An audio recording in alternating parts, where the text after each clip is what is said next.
We are live, so please, it's all yours. Fola, you want to start? Oh, okay. Good What morning, good happened to afternoon. ladies first? Yeah, okay. Okay, man, that's between both No, of you. go ahead. I don't discriminate on gender. I don't discriminate in any way. No, Abby, you go first. Okay, go on. I was actually just going to start with introductions, but you go on. Over to you. You start first. No, you go. You started already. That's fine. Nah. You've killed the flow. You go first. Okay. Good morning, good afternoon, and good evening. Thank you for joining us today. My name is Abiola Abioudun. I'm a lawyer, a mediator, mediation advocate, and I spread the gospel of mediation and on mediation advocacy. Today, we're going to be talking about conflict and culture. It's great to meet everyone. It's nice to have you here. Thank you for inviting me, Vikram. Thank you for coming in. Okay, good morning. Yeah, good morning, good afternoon, good evening from everywhere in the world. My name is Fola Alade. I'm an attorney mediator. I run a bespoke mediation practice, and I also another bespoke training academy where we train people on the business and practice of mediation. So today, Abby and I will be discussing on the topic mediation in our culture and tradition. And as it is our practice, and we always try to look at things more from the practical point of view than the academic point of view, so to say. So, Abby, do you want to go first, or should I start off with my own perspective on today's topic? Which would you prefer? Start, please. Okay, now, in looking at the topic of mediation in our culture and tradition, I always like to start off with the etymology of the concept of the topic itself. And I'm going to first of all start with three key words come out of the topic. The first is mediation, the second is culture, and the third is tradition. So, of course, we know what mediation is. How actually is a voluntary and private dispute resolution process in which a neutral helps parties to reach a negotiated settlement. But for the purpose of today's discussion, I'm going to be using another definition of mediation, which sees mediation as an opportunity to resolve a dispute without necessarily resorting to a formal procedure. That's the first one, mediation. Then culture. Culture has also been defined as the ideas, customs, and the social behavior of a particular people or society. Now, tradition has been defined as the transmission of customs or belief from generation to generation, or the fact of being passed on in this way. Now, I also went further to also look at the distinction between culture and tradition. And what we have here is that the main difference really between culture and tradition is that while tradition describes a group's beliefs and behaviors that are passed from one generation to the other, culture describes the shared characteristics of the entire group. So what comes out of this is that while culture is shared, tradition has to basically do with the transmission. Now, in looking at the topic of this mediation in our culture and tradition, I've always asked myself this question, or rather, this stems from a discussion I had with a mediator back in not too long ago, when he likened mediation to being a lost legacy. Now, if we really decide to go back in time and look at culture and tradition vis-a-vis mediation, can we really say that there was actually mediation in our culture and tradition? I'm going to use the African context as an example, where back in the days, there would always be a traditional head. Now, the function of a traditional head really, whenever disputes arise, is to look at disputes and in conjunction with the council of chiefs and traditional head, in conjunction with the council of chiefs, they come up with a decision that they feel is justice, that they feel is some sort of balance. That has always been the concept of dispute resolution within the traditional setting. In most African countries, there's always that traditional head that listens to both parties and then comes up with a decision of some sort. Now, that is not mediation, because at the end of the day, what you have is more or less for want of a better way to put it, I think I'll even call it traditional arbitration, where the traditional head listens to A, listens to B, and then takes a decision, which is why it was actually very, very easy when the colonialists came in to actually work on, to ride on an existing structure. And this is where the infusion of culture and tradition comes into play. It was very, very easy for them to come, bring in a judge. Then as conflict now began to evolve, certain things began to come into place. And now, in trying to infuse mediation into it now, I would like to say that, and this is my own personal view, that somewhere along the line, as conflicts began to take a different course, dispute resolution also began to evolve. Somewhere along the line, mediation came into play. Now, I'm talking about institutional mediation, not the concept of two people having a misunderstanding and somebody looking at A and B and then coming up with a decision on their behalf. Now, in looking at the concept of mediation in culture and tradition, it can be looked at from that angle by virtue of trying to even critique the topic. Okay, fine. Well, did we ever really have mediation in our culture and tradition? We can also even look at it from another point of view. If we and what I'm trying to do with the first line of thought is to leave it a bit open-ended. They will now also look at another concept of mediation in our culture and tradition. Now, what am I talking about here? Let's now fast forward to where we are right now, still using the African context, because you see, when we talk about culture and tradition, the essence of culture and tradition has to do with its peculiarity to a particular set of people, to having to do with customs and traditions, so to say. Now, coming forward now to where we are right now, more often than not, when there is a misunderstanding,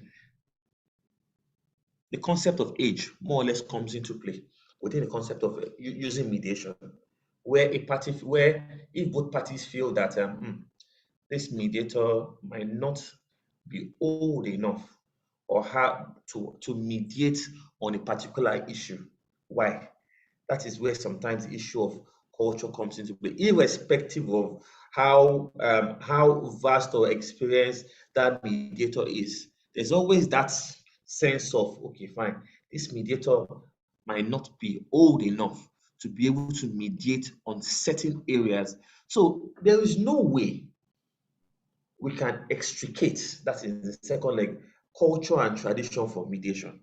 But in the other leg, when we now decide to even go back into the etymology of culture and tradition, I dare say that when we started off, there was really no concept of mediation. So, Abby, I'm going to leave this here and hear your thoughts on what I have to say, to see whether you agree, whether you want to expand the narrative, or whether you want to come in from another point of view.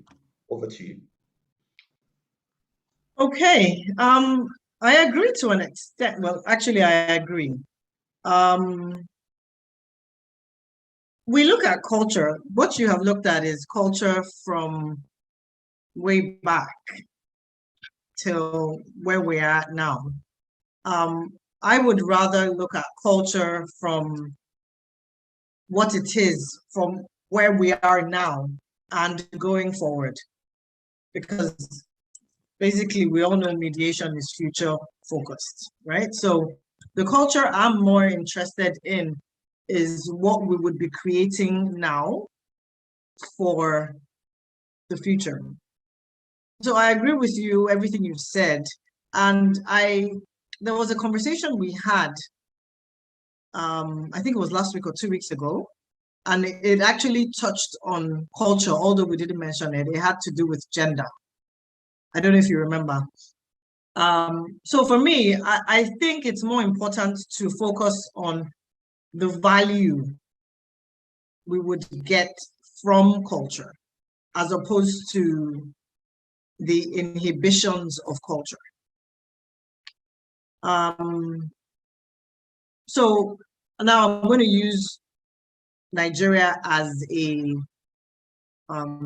background of, and so generally speaking, when you're younger, as you said, when you're younger, there's that looking down on, for lack of a better phrase, or what could she possibly know, or what could he possibly know?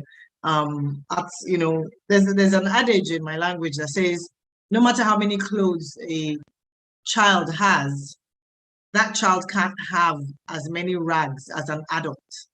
I don't know if there's something like that in India or something similar.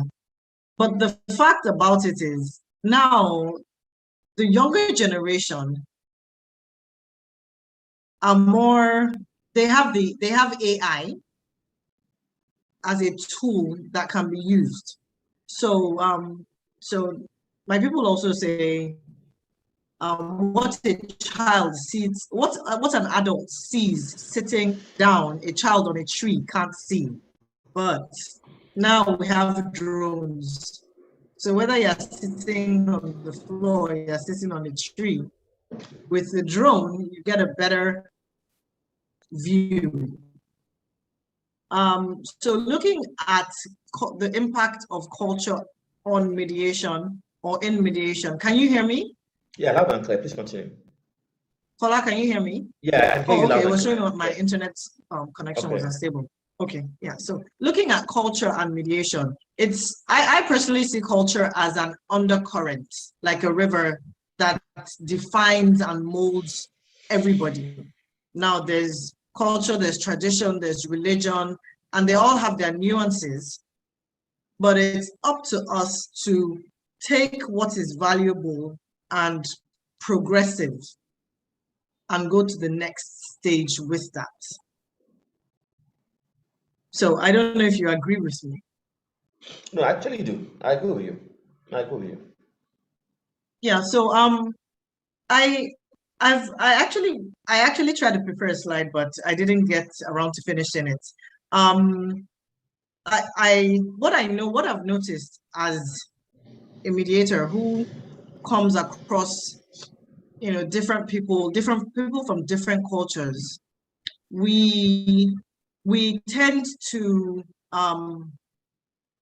underestimate how powerful it can be. Now, its power can now be used to be detrimental to the mediation process, or it can be used as an accelerant of the process.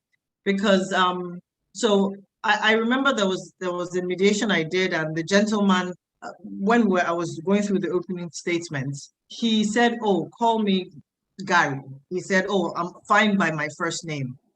And then while we were in the process, the other party said, "Oh, and Gary did XYZ." And all of a sudden, I could see his eyes shining. I could see his nose flaring. I was like, "You can't call me Gary. How dare you call me Gary?" Now, I could have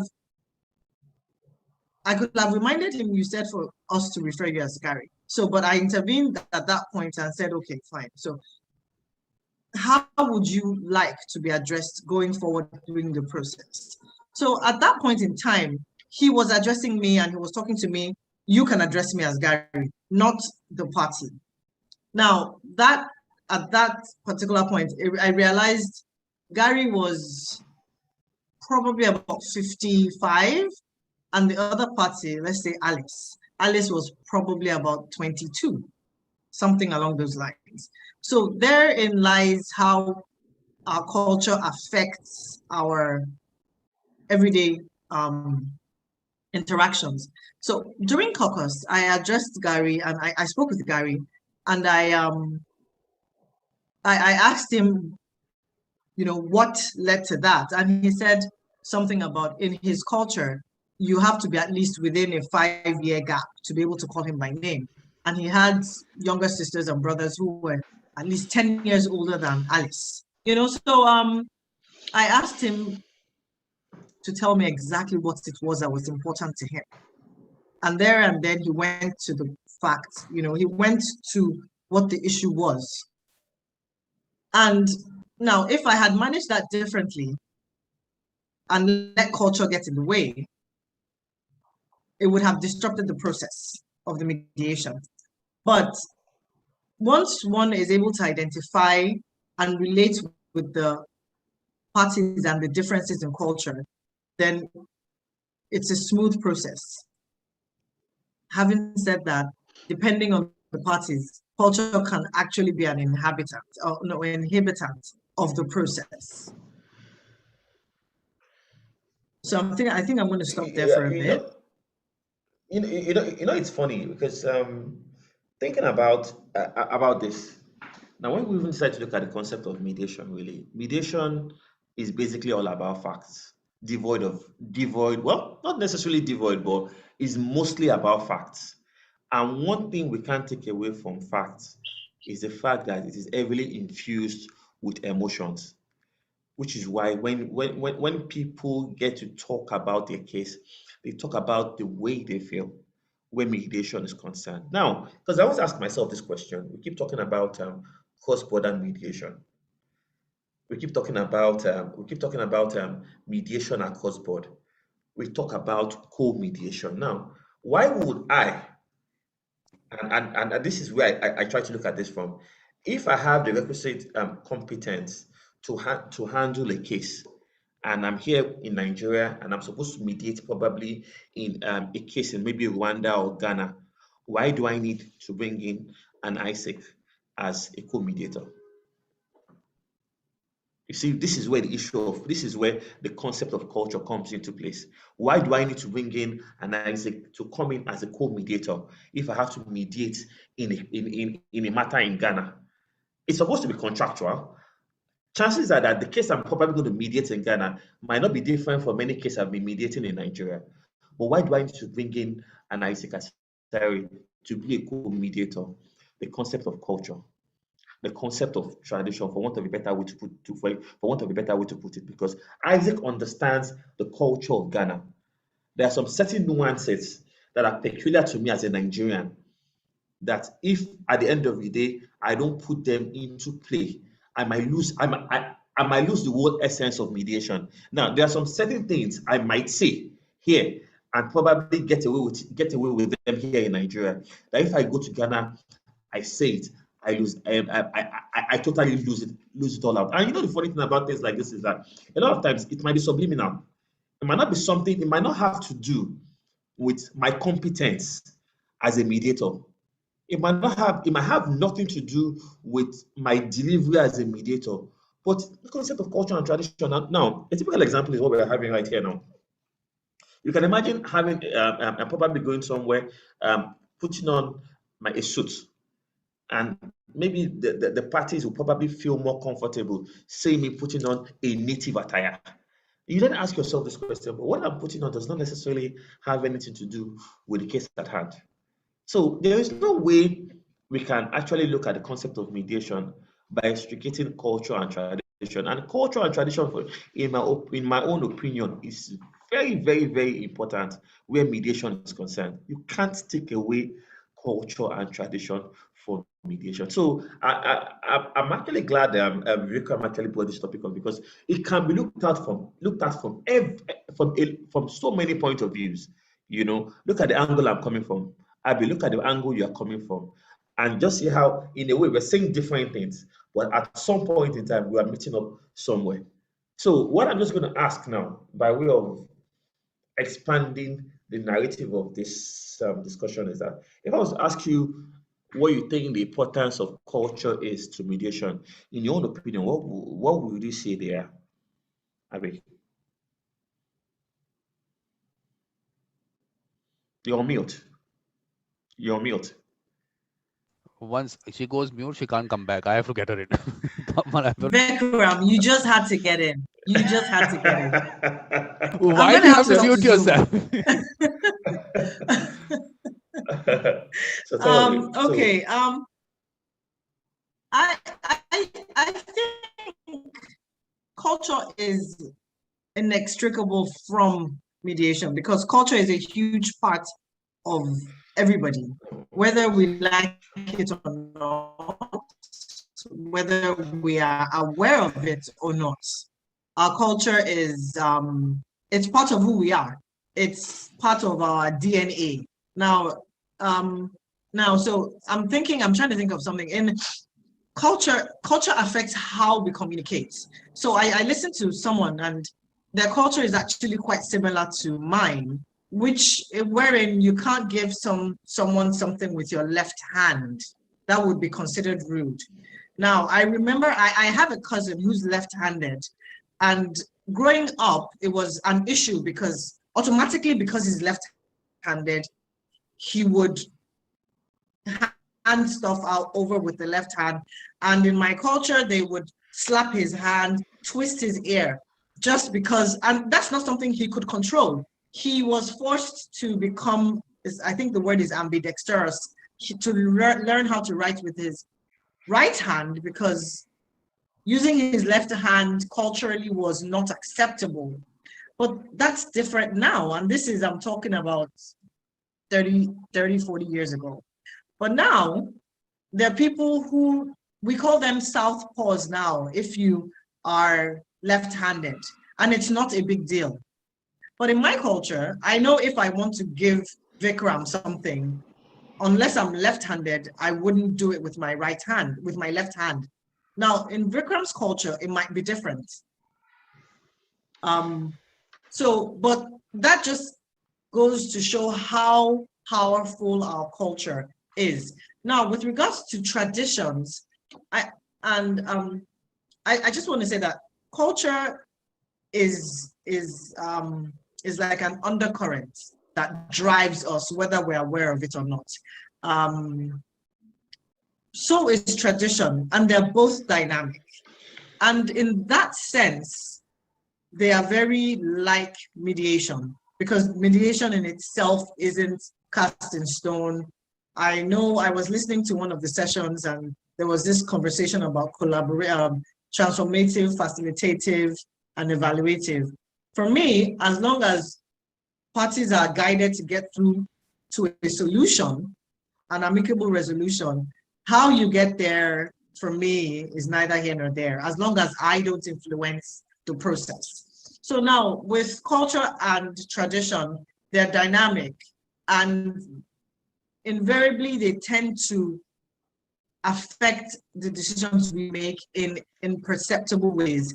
There are ways in which we, so let's say, so an example, Vikram now, okay, so maybe I shouldn't use Vikram. No, I don't mind. You can do that. Oh, okay, great. So ordinarily, I wouldn't, okay, Vikram now, you might mind, but I wouldn't, if Vikram was Yoruba, I'm Yoruba, I wouldn't call Vikram by name. Vikram, so you're like 67, right? It's 67, 75. You know, I wouldn't, I wouldn't call Vikram by name. But things are changing now. And I could do that depending on the relationship, depending on the rapport we have. Those are things, those are part of the evolving and the dynamism of culture, or dynamic nature of culture. I know why Fola is laughing, because we've had this conversation several times. And I'm sure he has something to say about it. But it's the impact of culture on conflict is it's intertwined, it's inextricable. I've had situations where all one party had to do was apologize and prostrate, and that was the end of the mediation. The aggrieved party wanted a solemn apology. Now, where I come from, that is shown by the act of prostration. I've had several mediation sessions where the female would kneel down or the male would prostrate to show their to show how solemn or how sincere they were. And you know, that was their own way of apologizing. So that just goes to show, among so many other things, I'm sure there are other things to come to my mind that goes to show that culture and conflict are inextricable. But I've also found out that we as a people, we have different, is the climate the word? Now, I find Canadians are polite. They are not they're not, well, the ones I've interacted with, and even British people. A British or a Briton would smile and say to you, cold, innit? And oh, lovely day, or something along those lines. They really probably don't mean it, but they're being polite. So what I've read, and that's not a lot, but from what I've read, they're not culture, no, they're not conflict, they're conflict averse, the average person. So now if you go to a Japanese environment, oh no, let's leave Japan, let's go to Italy. Italians are very they're very hands-on. They're exuberant people. They hug and they kiss on both cheeks, and they're, for lack of a better phrase, touchy-feely people. That's how they are. They are expressive. Now, an Englishman is probably not as expressive as an Italian. I would say, depending on the teachings, teachings isn't the word. Let me use culture. But depending on our culture and the way we're brought up, we embrace and imbibe those habits or those ways of expression. Now, the average Canadian will hold the door for you. If you're entering a place together, they would hold the door for you. Your average Nigerian doesn't give a hoot if you're coming behind them, or you're, they're just going to leave the door and go. Although we are changing, because I remember there were really never queues in Nigeria. Everybody just used to shunt and try to get ahead. But now things are changing. So that goes back to my saying that I'm more interested in creating a culture that is future focused, that is all embracing, that is not as restrictive as what was when I was younger, what was 70 years ago. Culturally, so I had a matter I did. Culturally, it was allowed for if a man died, for his brother to inherit his wife, something along those lines. Those things are fading away now. They're not as rampant or commonplace as they used to be. So I personally believe that culture should be a way, it is dynamic, and it should be something that everyone chips in. Everybody chips in. We take the good parts and leave out the bad parts and move forward. Okay. So I don't know if that ties in with what you were.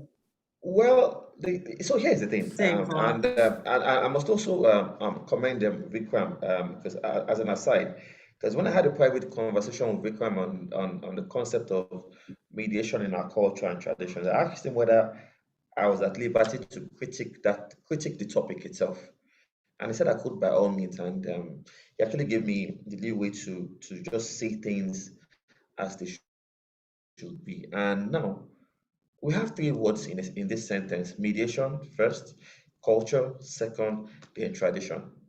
Now, like I said, I'm still trying to I'm getting somewhere with this. We all know what mediation is, an amicable resolution of disputes without having to resort to formal procedure. We know what culture is. Culture has been defined as the customary beliefs and norms. Then tradition has to do with the transfer or the transmission of custom. Now, look at the way it flows. We have mediation on one part. We have culture signifying customs and ideas and norms. Then we have tradition signifying the transmission, for want of a better way, of culture. Now, let us look at, we say mediation is a way of life. Now, I still have to go back again to the past and still come back from there to where we are right now. Because look, if we look at what the concept of mediation back then was, it was basically based on the concept of quote and unquote fairness, subjectiveness, for want of a better way to put it, of an individual or of a group of people. Even when growing up, you know how to like when okay now I'll just use a typical analogy. Two kids are fighting over a bar of chocolate. If you ask anyone what the father or mother should do with that bar of chocolate, you know what they will say? They will say yes, they should divide that chocolate into two. Give the first half to the first child, give the second half to the first child. And somehow, some way, people think that is mediation. That is not mediation. Because you just came up with that concept of equality. You came up with that subjective concept of fairness. You didn't ask both of them what they wanted. You just felt, okay, fine, there was a bar of chocolate. So the only right thing to do is just to divide that bar of chocolate into two and give to both of them. Now, what if that would what if that might probably not even be the case in point? What if all you had to do was probably give a bar of chocolate to the first child and look for an alternative to the second child? Yeah. So you see, so when we now talk about the concept of mediation vis-a-vis culture and tradition, I struggle, and this is actually open for discussion to know at what point in time in our culture did we actually even practice mediation. So now, when we now talk about the concept of transmission of quote and unquote what we never had to where we are right now. So mediation as it is right now, in my own I think when conflict evolved, you understand, yeah, mediation more or less came into play, and it's probably one of the reasons why, if we decide to look at the various modes of dispute resolution, Abi, are you there? Your screen seems frozen. I don't know whether sorry, Vikram, can you hear me? I don't know whether it's from my end. We can hear you. We can hear you. Okay, great, yeah. And by way of expanding this narrative, I'm here. oh yeah, okay now. Yes. By way of expanding this, yeah, okay now. By way of expanding this narrative, I've not actually even had time to really think about this next thing I'm going to say. But I always struggle or to ask myself this question. We all know the benefits of mediation, even especially within the African culture. So why do people not embrace mediation? Why don't they see it as an effective means of dispute resolution?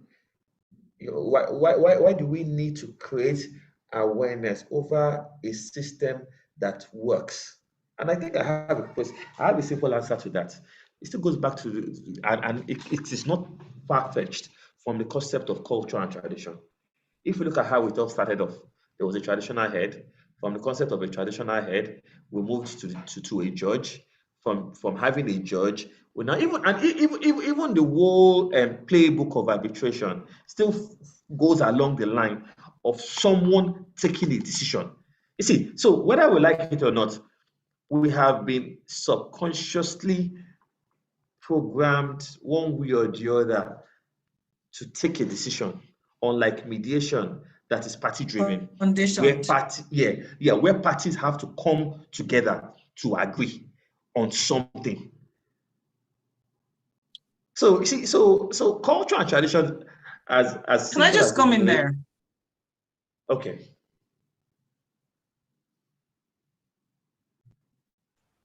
I believe I think you have a signal issue. I think she has a bit of a problem.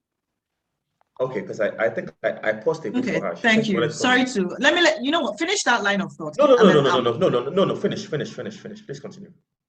Yeah. Okay, so I think right there, Fola, is actually something I was going to talk about. Is the act of passing the buck.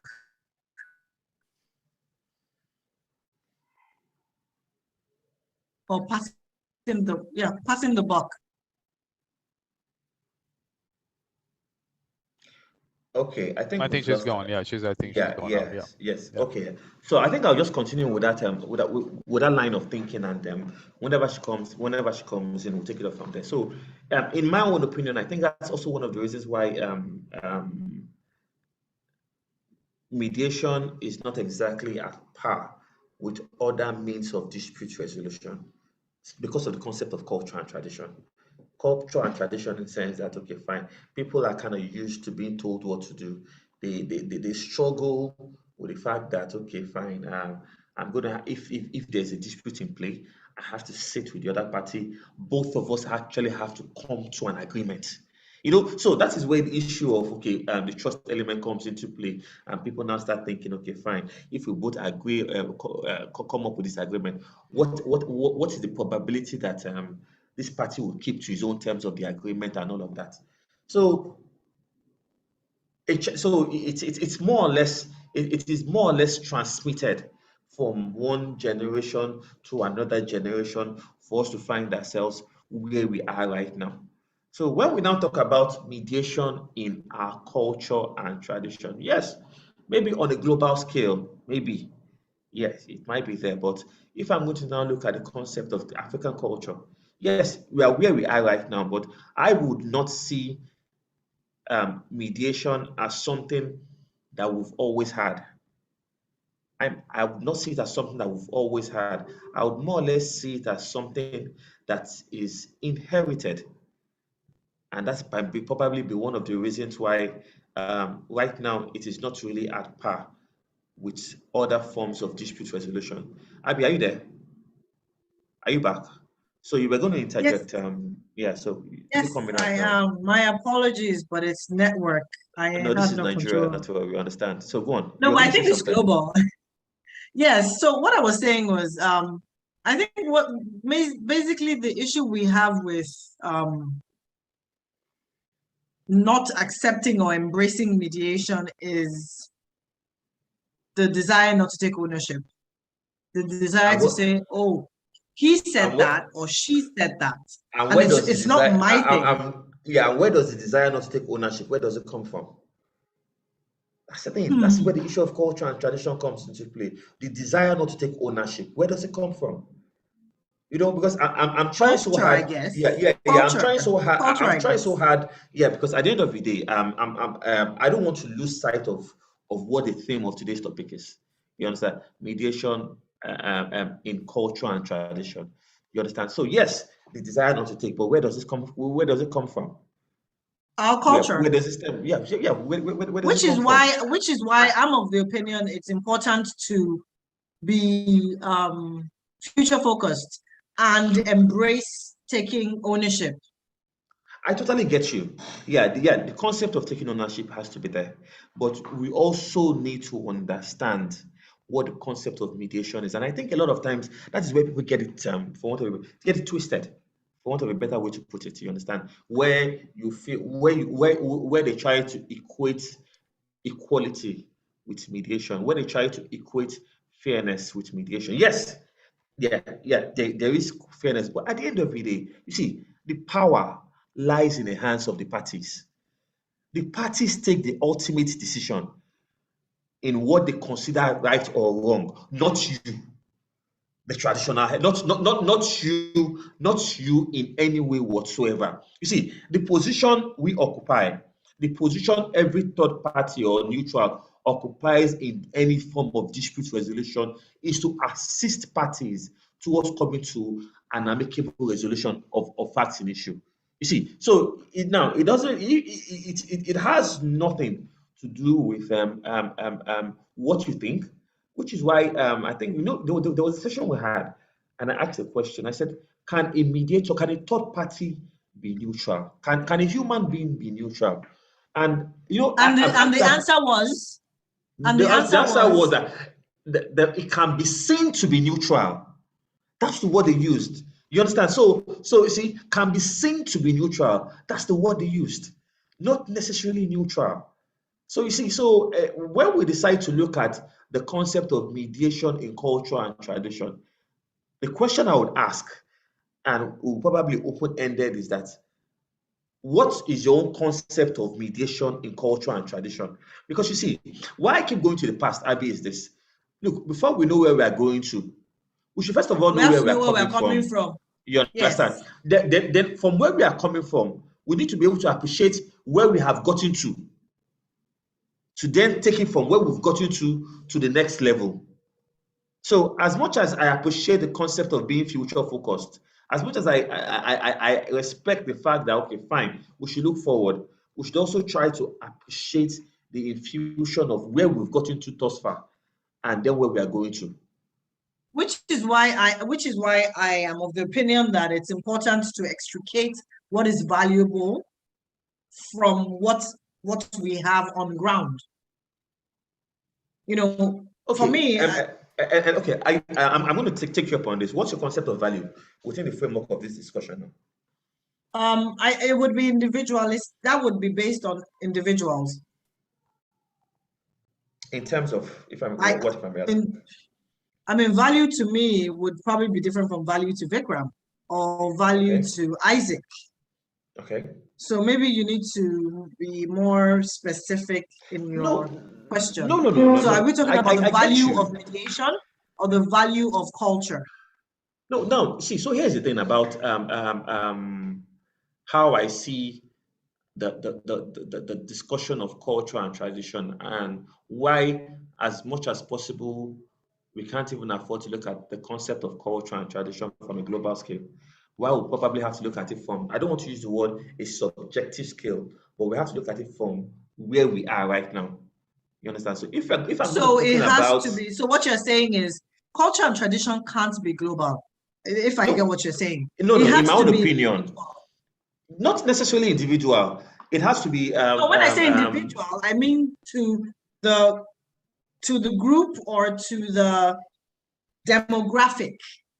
That's the word, the demographic. So if I'm going to talk about the concept of culture and tradition, I think I'll do more justice to the concept of culture and tradition in mediation if I'm looking at it from the African perspective.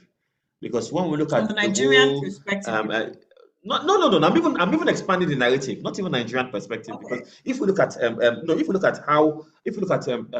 the concept of dispute resolution in Nigeria, it's not any different from most of the neighboring African countries. You understand? It's not any different. There might just be one or two variations here and there, but there's a general theme that runs through culture and tradition in Africa, with one or two variations. Now, when we now decide to go outside that scope to other European countries and whatnot, then that's a different ball game entirely. That's a different ball game entirely. So what I'm just saying within the framework of today's discussion is that when we want to look at the concept of mediation in culture and tradition, it's going to be more or less demography based. You understand? Based on where we are right now. And there's really no one size fits all. You understand? So it's very, very subjective. I look at it from my own concept. I agree with you. You understand? Which is why I said something about the dynamic nature of mediation and culture itself. I totally agree with you. Yes. Now, if I'm not going to now expand what you just said now in terms of even looking at this concept, future focused, from the way you have put it now, future focused. How then can we now harmonize everything that has been said thus far, so that we can to put a sense of context into all what you've been saying, or what you've been saying. So we cannot talk about mediation in culture and tradition without even looking at the concept of cross-border mediation.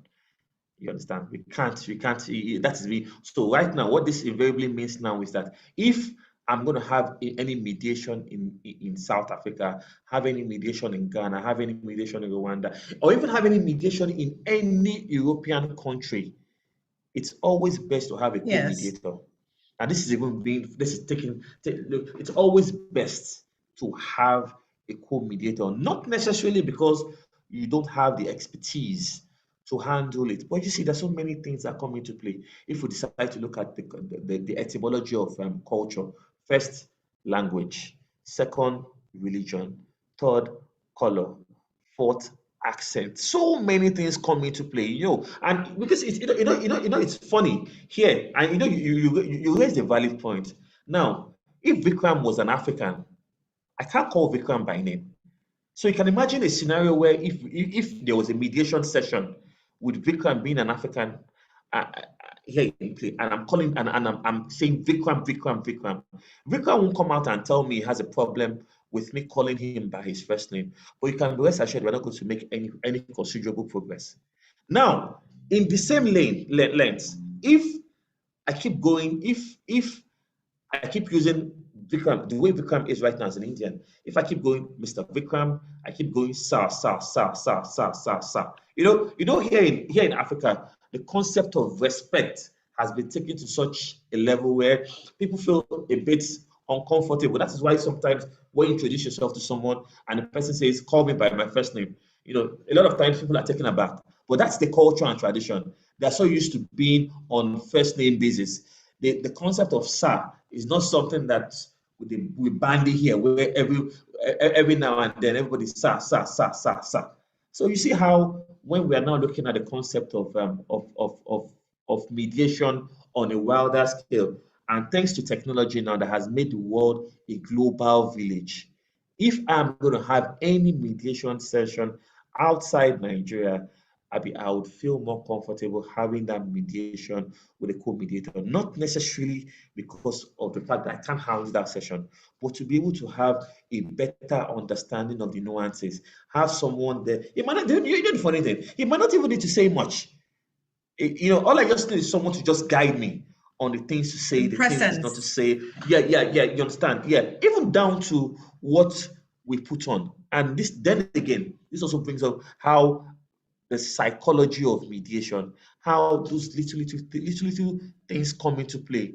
The way you look, the way you dress, the way you speak, the way you conduct yourself, you know, all these things, as little as they may seem, they all come into play into helping a mediator facilitate an amicable resolution of issues in contention. So there is no way future focused. There is no way moving forward that we can extricate culture from the scheme of things. So I don't know whether you want to add to all that I've just said. I agree with you. I agree with you. It's because culture is an integral part of us. There's some things we're not even aware of that we do that are culturally just a part of us. I know there's a particular lady, she always tells, oh, call me this. But because I know she's way older than me, I just call her Miss this. Let's just say she's Miss A. She said so many times, this is my first name. Let's say Anna is her first name. Call me Anna.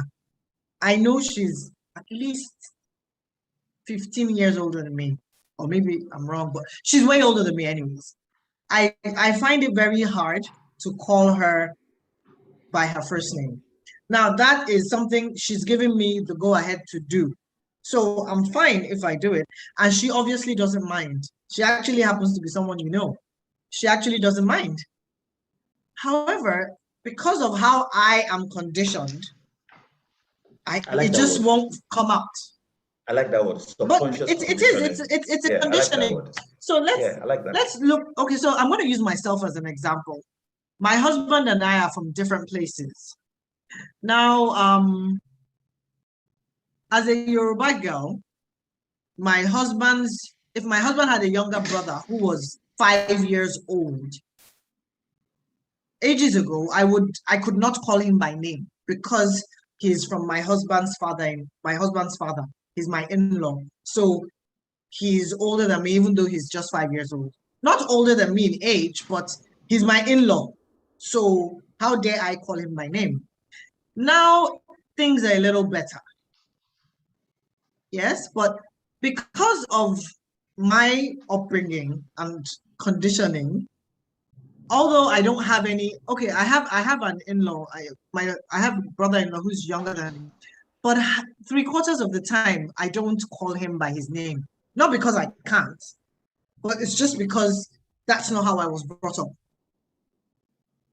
So it's not possible, and I use that as an example to say it's not possible for there to be a divide between culture, tradition, cultural tradition, our religion, our way of life. It's an undercurrent, whether we like it or not. It's part of who we are. It's part of who we will always be. But for me, what is important is take the valuable parts. Because I saw a post once that says, there's this general thing that, oh, because someone is older, from the older generation or older, they're wiser. And then that post just said, stupid people grow old too. So which means they're older, doesn't mean they're any wiser. Now, so what is important in my opinion is take the good, the valuable, the things you know that would be progressive, and leave the things that are not behind. I know there was a time where people who had twins, they would kill them. I don't know if you know about this. I don't remember the full gist, but a long time ago, prior to, I think her name was Mary Slessor, people who had twins the twins would be killed because they believed maybe they had some evil spirits or something along those lines. Obviously, that doesn't happen anymore. And it's not that I'm aware of, because now people have triplets, people have quadruplets, and everything is fine. But there was a time when having twins was a taboo. Now, I know in the northerners in Nigeria, there is the general thread that runs amongst the women is you are supposed to be seen and not heard. Things are changing. We have the likes of the female activist. I think her name is Aisha Yusufu. She's all covered according to her religion, but she's very vocal. But what I'm sure 50, 60 years ago, that was a no-no. Culture is dynamic. It's important to take what's good and leave what's bad behind. There was a time, I'm not even going to use this because it's a topic I don't even want to bring in, but there were times that certain things weren't allowed. Women in Dubai, or is it Saudi, they weren't allowed to drive until a certain time. Recently, women weren't allowed to vote until the suffrage. So there was a time where women not voting was part of the culture, but it's changed because of enlightenment. So when I say future focused, being future focused means, first of all, for me, that means embracing mediation. I just have to put that out there.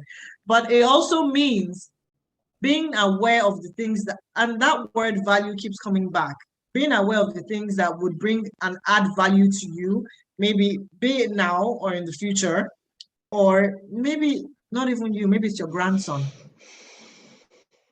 That's my take on that. Excellent, excellent take. Now, can we just expand this narrative a bit now and look at the concept of culture and mediation in our culture and tradition vis-a-vis our present reality right now? Because you see, now the same way we have, and this is just expanding narrative and taking it outside all that has been said thus far. Now, if you look at what the present reality right now, what COVID has been able to do, COVID has been able to well, I think I would like to say that I see COVID as an accelerator of mediation, so to say. Now, the world has become a global village. Now, I'm talking to you from here in Lagos, Nigeria. Vikram is in India, and then we have people. We have Isaac in Ghana, and we have some of the people from everywhere around the world right now. So you see, so now we have been forced. No. I think we have been stampeded one way or the other of now taking everything we do globally right now.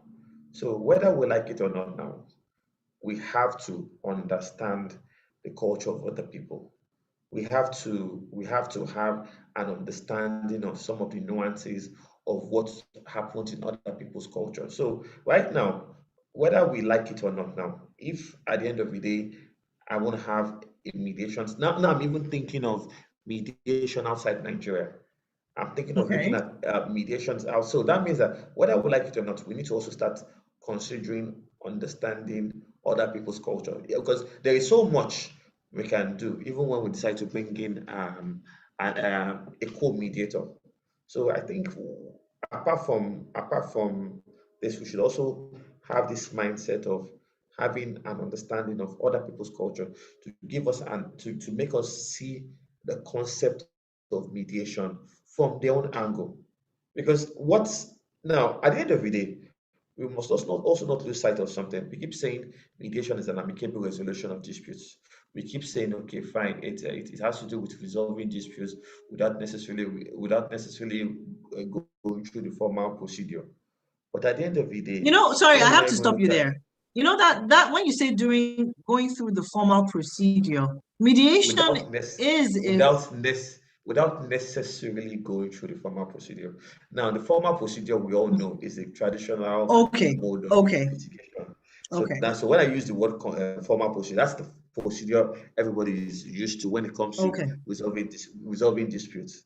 But still within the framework of culture and tradition, you see, what I may consider good settlement one way or the other here might not be the concept of good settlement to somebody else.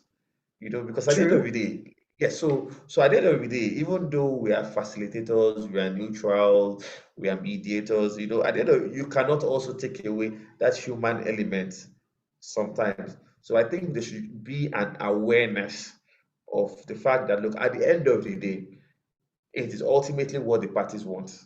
It is not what I want. Even if at the end of the day it might seem, man, is this really how it should be? And look at what some of the things you said about here. No, before you shake your head, Abby, I'm going to make reference to an example you used here about how about some women, you understand, covering their heads and all of that and everything. So at the end of the day, if you have to mediate in that kind of scenario, where at the end of the day there is I'm careful to choose my words. There's an imbalance of some sort. You cannot compare that kind of mediation to a mediation where there is a balance of some sort. So what I'm just trying to bring out of all of this is just to be open-minded. You understand, and not say that okay, fine, because if this case had happened here in Nigeria, Africa, this is how the likelihood of how it's going to be, and now then limit our scope to that kind of stuff, and now say, okay, fine, because it is happening somewhere else, this is how it should be. So if we are going to look at the concept of culture and tradition outside our scope, we should be a bit more open-minded. So that's just basically the point I'm just trying to bring into play. So basically, that's why I kept the session for 1 hour, because that's the longest I can stay without saying anything. Okay, so now I have to get in. Okay, it's fine. So the important thing that came out from we're actually rounding up, but it's okay. No, interesting thing that came out from Abiola, and that is the topic for my symposium number 2. She spoke about the left hand, and Gunavathi, this session that we had before this, she also spoke about the left hand, that they don't hand over things with the left hand. So next one is called left hand in our culture and traditions. That's the topic of the next symposium. So, but the other thing is that you have this aspect has to be developed more about the fact whether mediation actually is there in our culture. I mean, in the sense in the African part or anywhere else, or are we just saying that it's there? I think that a little more maybe research is required. We need to get more into that whether the mindset has been such that you want to have a collaborative way of resolving, and like you said, maybe it wasn't there, and because this whole thing about colonization and mediation is something we need to focus on. We'll be doing it as we go along. So whether you're saying they took advantage of the situation that there was no collaborative way of resolving disputes, that's one thing that you said. Let's maybe look at that. But okay, now basically Giovanni had something to say. He loves your T-shirt. So he's saying that everyone who attends this, is everyone getting a T-shirt or not? Giovanni, I can't promise. That's for between you and Fola. So you have to take it up with him. Okay, so his comment is, if there are different cultures in one nation like Italy, how many there are in a continent like Africa? Thousands and thousands. I completely agree. There is not only one mediation proceedings, but many influenced by different cultures, not only by teaching, Oh, then it comes down to the T-shirt. Everything comes down to the T-shirt, Giovanni. Okay. Isaac, we'll get Isaac in on this. Did you come across Agba or Bale way of resolving dispute, especially in Yoruba land? Isaac will just come in. You just come in. Let me just take the other part of it and I'll get you in. So then we have Funmi saying that is culture in the real sense of it dynamic?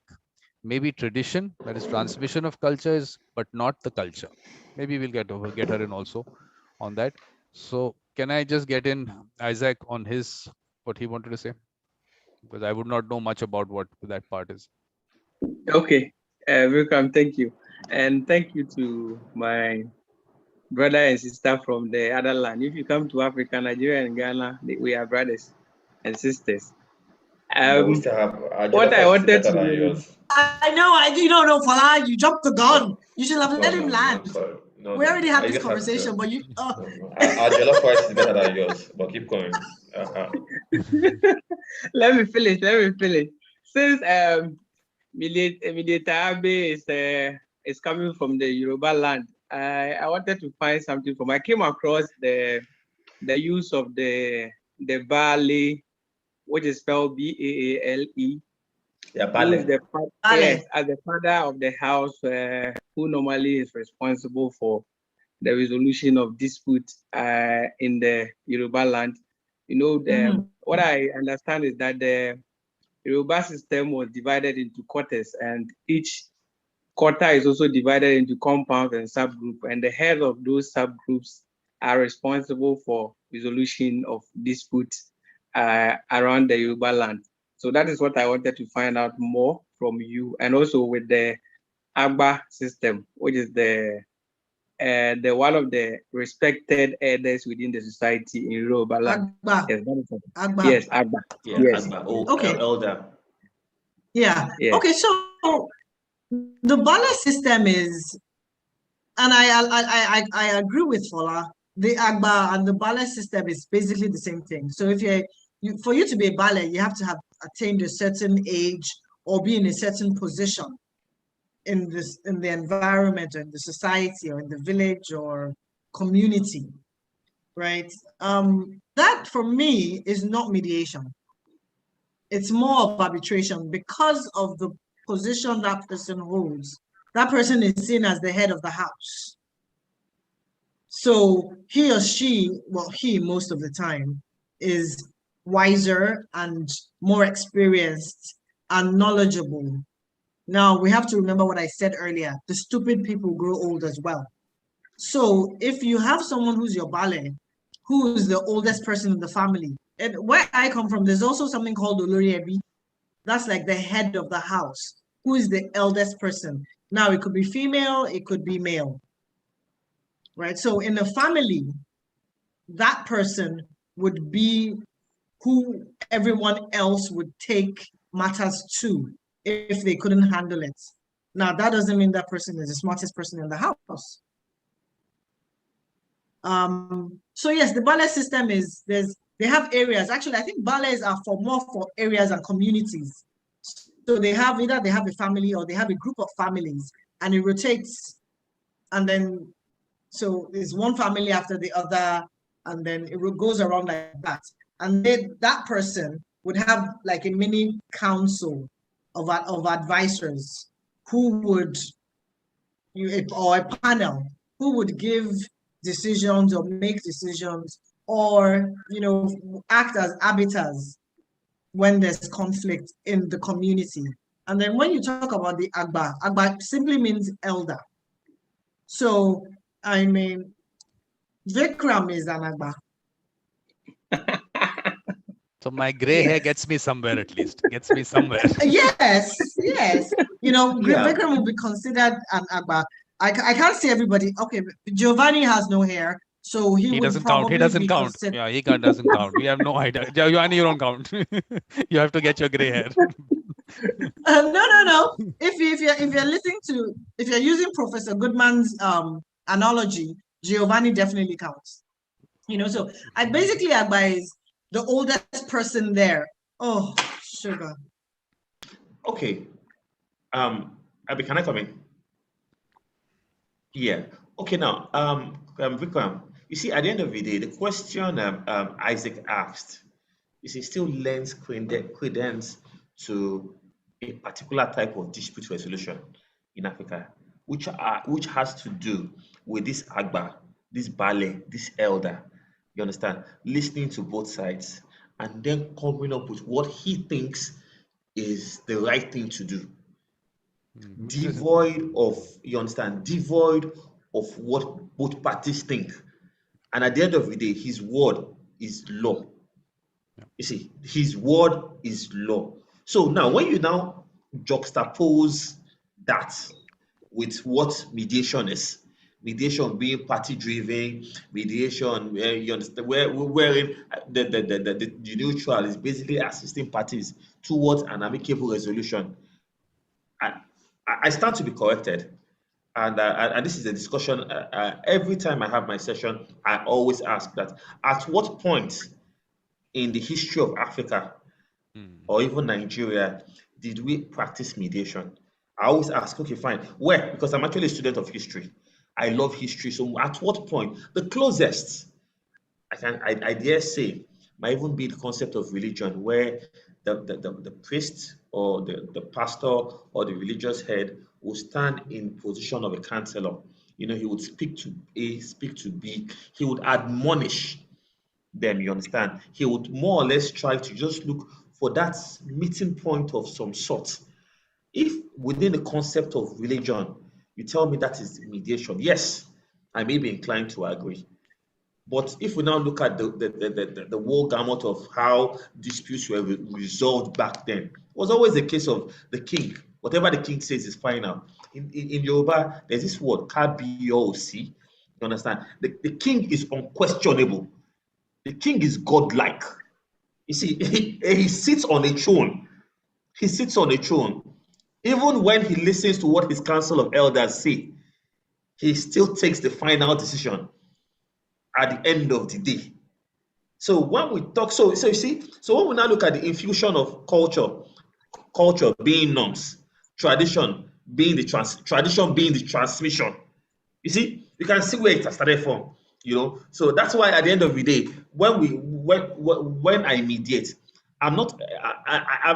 I think I'm a bit more understanding of why people are more antagonistic of mediation, because you see, people would always do the best with what they can. If they know better, they will do better. You know, because basically what we're trying to do is to come into play with a paradigm shift and tell them that, you know what, this is no longer the way things are done. This is how things should be done. And you see, one thing we also need to understand about the concept of mediation vis-a-vis dispute resolution is that, you see, conflict is evolving. Back in the days, life used to be short, nasty, and brutish. Brutish, people were fighting. From there, people started going to court. Now, you see, conflict is evolving. So the modes of resolving dispute should also evolve with conflict. They should not be together. So that is why, unpopular opinion, my own personal opinion, I hold that strong belief that the concept of dispute resolution should evolve towards ADR. Personal opinion, I feel arbitration should take over from litigation as a mode of resolving disputes, and mediation, of course, it should be like a trajectory of some sort. You have negotiation. If negotiation doesn't work, you go to mediation. If mediation doesn't work, then you go to arbitration. You know, it's funny. Some schools of thought, when they teach, when they want to talk about litigation, they say the traditional mode of dispute resolution. Tradition, that's what they use now when they talk about litigation, the traditional mode of dispute resolution, because you see, times have changed. So if times are changing, the modes of resolving dispute should change with them. You cannot now you cannot continue to use the mindset of 200, 300 years ago to resolve a dispute of today. And if you look at where we are right now, you see, everything has gone electronic. I'm seated here at home and all of that. But if I want to tender evidence one way or the other, I would have to, even the law, has to be changed for me to be able to tender evidence. We have to look at some certain rules of tendering documents, examination, cross examination. See, time is moving fast. So in ending my own part, I just feel that what's it called, that it should actually move with it, and that's it. I think I'm done. Okay. Abby.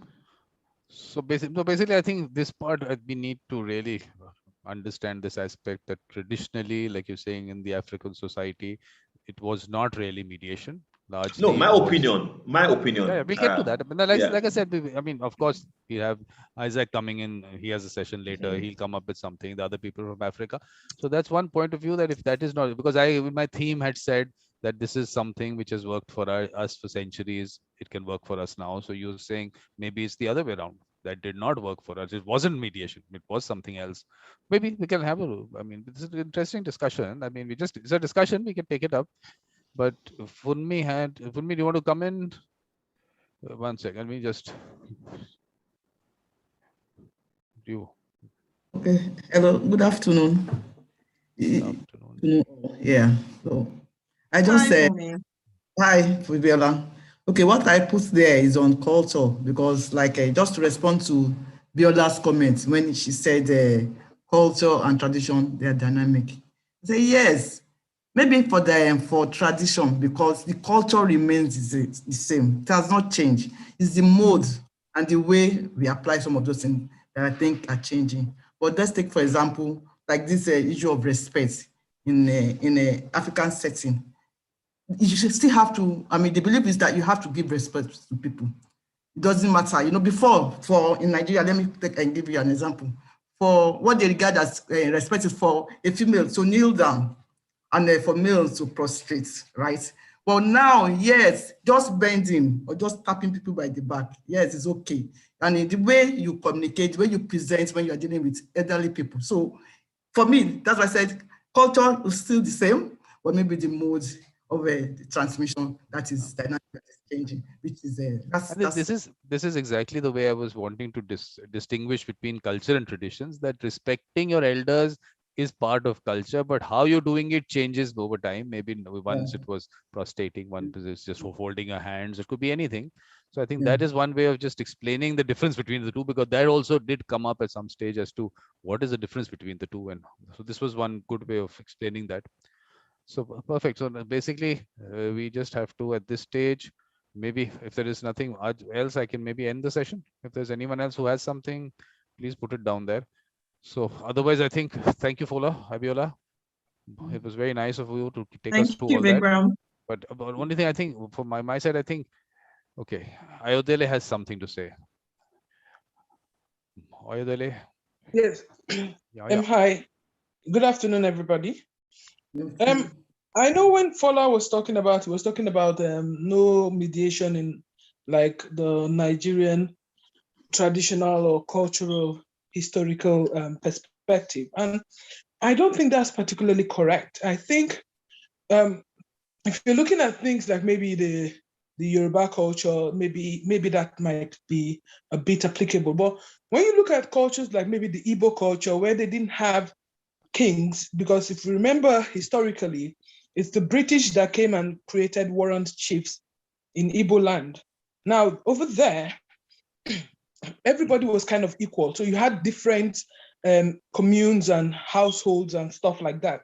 And you find that when there were disputes, the committee of elders, like the oldest people from each household or families and all in the community that would come and invite the parties with a view to achieving a resolution of whatever dispute it was. Usually it was things to do with landed property, a dispute on who owns what land and all those kind of things. So there was, I believe, I stand to be corrected, mediation applied in those times because they didn't have like an overhead or overarching head that was like a king who applied his opinions and judgment.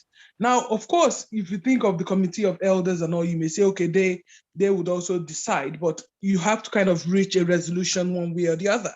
But usually you find out that different families will come and they will invite like maybe some of the oldest members who remember maybe like the history of the land and things like that and try to achieve a resolution. So I think there was mediation up to a certain extent in that community.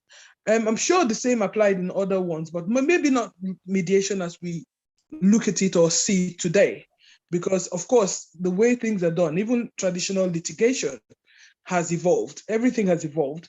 And we keep applying new concepts and new procedures to things. So I do not think the idea of mediation was really alien to the Nigerian culture. Well, I'm saying Nigerian culture like it's one, but there are various cultures in Nigeria, numerous, probably over 200. And so I'm sure there were various types of mediation applied throughout. That's what I wanted to say. Thank you. No, that's very interesting. I think this is one thing that we're trying to get through this symposium is these things, because there is so much happening all over. It's a huge continent, so things will come up. So it's a good thing. Thank you very much. So yes, yeah, okay. So basically, both of you. Thank you, Ayo. Thank you, and it's very nice of you to take us through all that. Like I said. And definitely, please attend other sessions. And then the next session, we're discussing what all has happened earlier. So please be part of that. So anything last words, Fola, Abiola? Yeah. Let Fola go first. You have to unmute him. I'm unmuting. He likes sign language. I have. He wants to use sign language. What do we do? You muted me. Oh, well. Okay, actually, I agree with what Doctor has said about there being, very, very quickly, just 1 minute, about there being some elements of mediation at play. But the critical element of mediation, which is what I would look at, is the issue of it being party-driven and parties agreeing to what the final decision will be, not necessarily listening to what both parties have to say. Now, I may not know so much about the Igbo tradition and all that, but I know I'm a fan of Chinua Achebe's works. So I've read quite a lot of Chinua Achebe's books to have a vague idea of the concept of resolving disputes. So the element I'm taking out of mediation vis-a-vis this is that party-driven element, that element of parties agreeing, even if it's not in writing, as to what will work out for them. You see, that's actually the part I'm taking about. But essentially, actually, I agree with all what she said about some cultures having elements of mediation at play. So that's just about it. I just what is that ball that you have in your hand? What is that? Stress ball? What is it? Yeah, the stress ball. Yes. What has happened, Fola? Why are you so stressed? You're promoting mediation. Don't. No, it's funny. I don't know. I always have it, but I think I'm just making this a bit obvious today. Every time I talk, I always have it with me. I'm always playing with it. It's like a stress ball. Look, I'll tell you what, that series that I have, Evolution of a Mediator, at one point, people used to wish other people best of luck for that, because I thought maybe coming on to the symposium also, you needed that. I know the funny thing. I'm so used to asking questions. I don't like people asking me questions. So now it's a different change, Now I'm actually on the hot seat. So it's a bit uncomfortable being on the hot seat now and not throwing the questions back at them. So yes, I'm a bit nervous. So I have my ball with me. So you've put me on that earlier. So now I should get one chance to do that also, shouldn't I?